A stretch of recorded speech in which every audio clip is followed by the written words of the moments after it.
Hola bestinya kata Ani. Besti, kali ini Ani bawa kabar terbaru nih dari kasus kematian Dibo, gadis asal Ciamis yang dibunuh oleh rekannya berinisial A. Lebih dari 1 bulan sejak Dibo meninggal dunia pada 8 Maret 2025 lalu, pihak kepolisian dari Polrestabes Bandung akhirnya menggelar rekonstruksi kejadian. Besti, dalam rekonstruksi yang digelar pada 23 April 2025, pihak kepolisian turut menghadirkan 3 pelaku yaitu A, F, dan C untuk merinci setiap adegan saat pembunuhan berlangsung. Saat itu pihak keluarga Dibo bersama tim kuasa hukumnya juga turut nih menyaksikan setiap detil adegan yang berlangsung. Ada juga perwakilan pihak kejaksaan dan kuasa hukum dari para pelaku. Lengkap ya Besti, harus dong. Dalam keterangannya, pihak kepolisian yang diwakili Kanit Jatanras Polrestabes Bandung, Ibda Abdul Roni Satya, mengatakan nih, jika proses rekonstruksi secara keseluruhan berjalan lancar, adegan-adegan yang diperagakan mulai dari awal percekcokan, kejadian penusukan yang mengakibatkan Dibo meninggal dunia, sampai Dibo dibawa ke rumah sakit sebelum dinyatakan meninggal pun sudah dijalani sesuai keterangan yang didapatkan saat pemeriksaan. Lainnya, kurang lebih rekonstruksi yang kita lakukan ini juga sudah kita lakukan di prarekon gitu kan, mulai dari kronologi asal mula kejadiannya sampai dibawanya almarhum korban ke rumah sakit oleh para pelaku. Jadi awal mula kejadiannya ini kan pasangan sesama jenis, perempuan dengan perempuan. Jadi mereka ini berkumpul berempat, sepasang.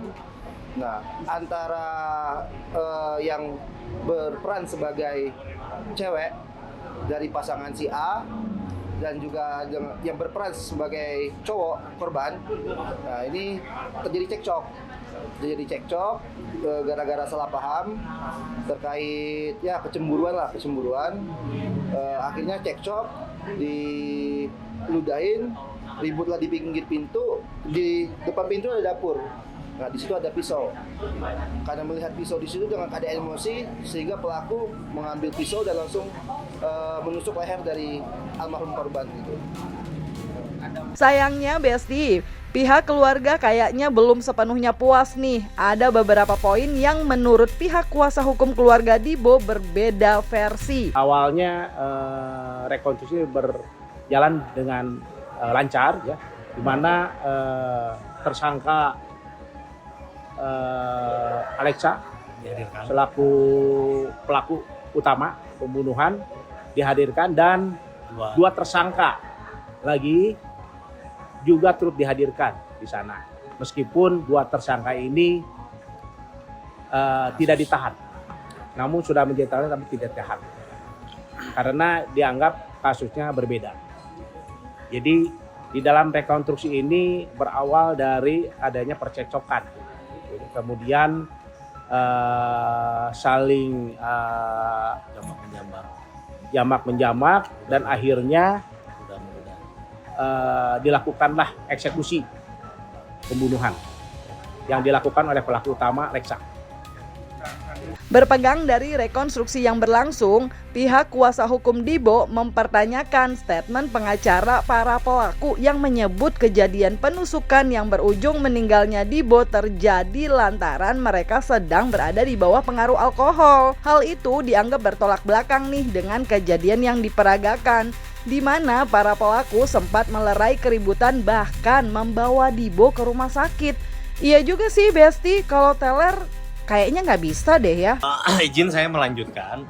Memang kalau di dalam rekonstruksi tadi awalnya diawali dengan minuman keras.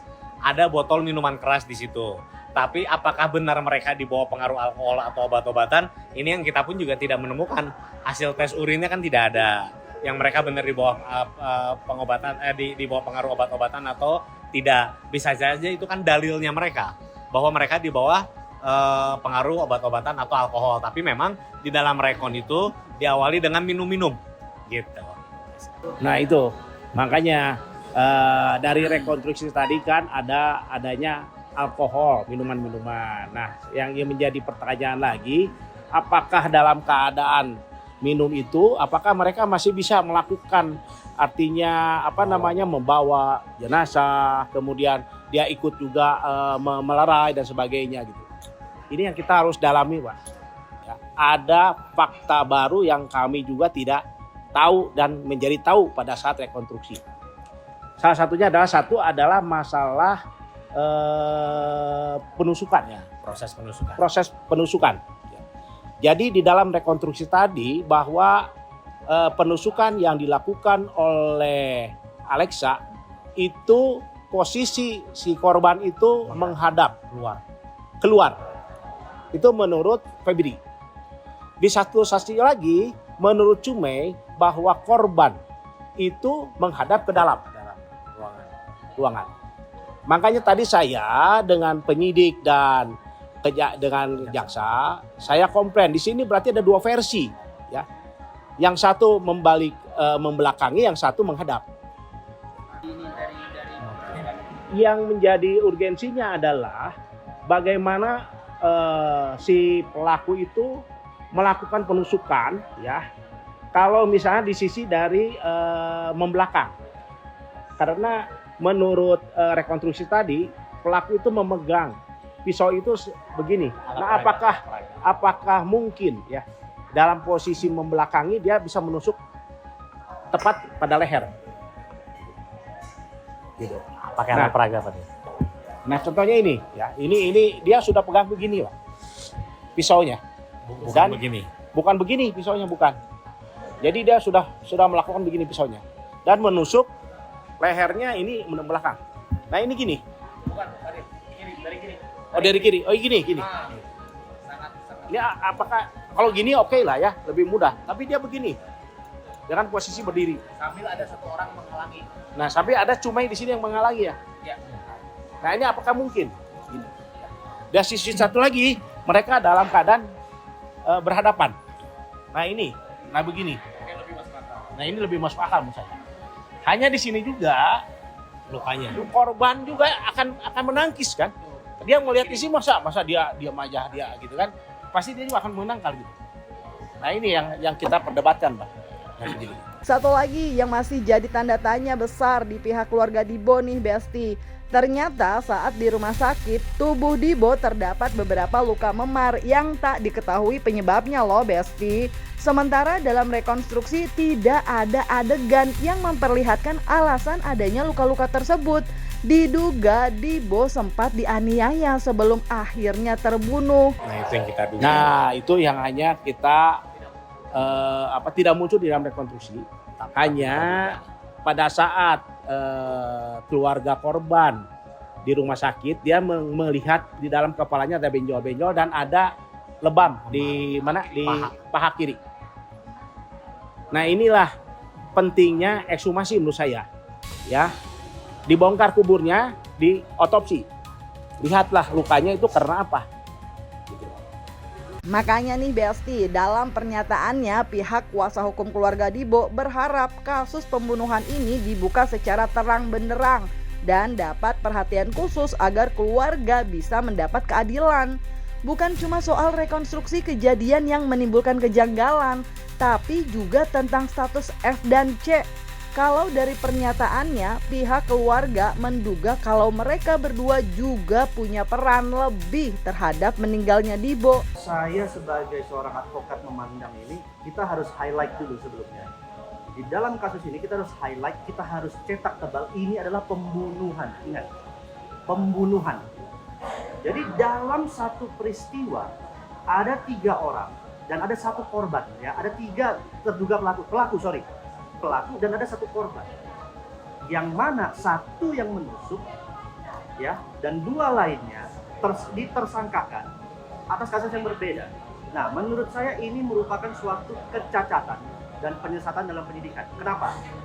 Karena dari rekonstruksi yang kita lihat bersama-sama dan teman-teman media juga turut menyaksikannya, dari rangkaian peristiwa tadi 1 orang menusuk, apakah 2 orang lainnya itu dinyatakan tidak terlibat sama sekali? Malah dinilai hanya menghalangi proses penyidikan. Nah, ini menurut saya penyesatan dalam penyidikan. Dan ditemukan juga fakta ya Pak Yopi ya, bahwasannya dari pengakuan dua tersangka lainnya, bahwasannya pisau itu diminta untuk dibelah dua, lalu dipencar nih buangnya oleh saudara Feby. Nah ini kan artinya apa? Ada upaya menutupi suatu tindak pidana pembunuhan, yang mana ini satu rangkaian loh Mas. Maka saya bilang harusnya yang dua tadi itu di TSK-nya bukan obstruction of justice, akan tapi turut serta. Karena ini nyawa manusia. Maka daripada itu saya juga memohon pada Bapak Kapolri, ya, tolong beri atensi lebih atas kasus ini supaya terang benderang. Karena hari ini hilangnya nyawa seorang manusia. Jadi saya minta tolong lah kepada Pak Kapolri, kepada teman-teman media juga saya minta tolong, pada masyarakat juga, bantu kami tidak bisa bekerja sendiri di sini.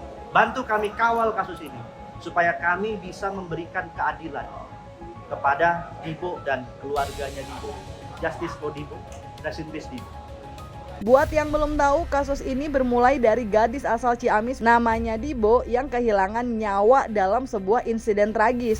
Pembunuhan ini yang melibatkan 3 orang terdekatnya, F, C, dan A, dengan motif cemburu dalam hubungan asmara sesama jenis. Dalam kasus tersebut, 1 orang yang berinisial A ditetapkan sebagai tersangka pembunuhan Dibo. Sementara C dan F disangkakan pasal obstruction of justice karena hanya dianggap turut membantu pelaku utama menutup-nutupi dan menghilangkan barang bukti. Gitu Besti, Ani sampai nggak bisa berkata-kata deh jadinya. Sebagai netizen, Ani sih cuma turut prihatin sama apa yang terjadi pada Dibo. Semoga kasus ini bisa jadi perhatian serius pihak kepolisian dan pihak yang bersalah dapat dihukum yang sesuai dengan ketentuan deh Besti.